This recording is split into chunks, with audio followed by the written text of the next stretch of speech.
60 കൊല്ലം ജീവിച്ചവനും 70 കൊല്ലം ജീവിച്ചവനും അള്ളാഹിനോട് അവസാനം ചോദിക്കുക, എനിക്കൊരല്പം സമയം തരുമെന്നാണ്.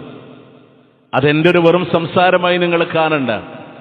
വിശുദ്ധ ഖുർആനിന്റെ 23-ാം അധ്യായത്തിന്റെ 99-100 ആയത്തുകളിൽ അല്ലാഹു സുബ്ഹാനഹു വ തആല പറയാണ്, റൂഹ് പിടിക്കാനായി മലായിക്കത്തുകൾ കടന്നു വരുമ്പോ റബ്ബി ലൗലാ അഖർതനി ഇലാ അജലിൻ ഖരീബ്, ഒരല്പസമയം കൂടെ തരൂ റബ്ബേ, ഒരല്പസമയം എനിക്ക് തരൂ. ഇതുവരെ കിട്ടിയ 50കളുടെ ആയുസ് വേണമെന്ന് അള്ളാഹിനോട് പറയണില്ല. ഇതുവരെ കിട്ടിയ 60കളുടെ ആയുസ് വേണമെന്ന് അള്ളാഹിനോട് പറയണില്ല. 70കളുടെ ആയുസ്സുകൾ വേണ്ട, ഒരല്പസമയം തരൂ റബ്ബേ. അള്ളാഹ് പറയാ അതൊരു വെറും വർത്തമാനമാണ്.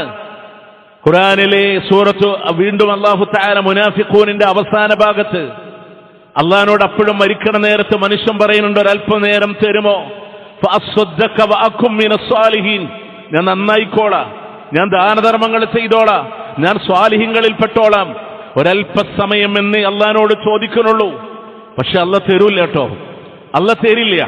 നമ്മൾ ഇപ്പോഴും തിന്മകളിലൂടെ വ്യാപൃതമായി മുന്നോട്ട് പോകുന്നുവെങ്കിൽ ആയുസ്സിന്റെ ഒരേട് മറിയുന്ന സന്ദർഭങ്ങളിൽ, ഒരു കലണ്ടർ മറിയുന്ന സന്ദർഭങ്ങളിൽ നമ്മുടെ മനസ്സിനെ തൊട്ടുണർത്തണം, അള്ളാഹു തന്ന ആയുസ് തീരാണ്.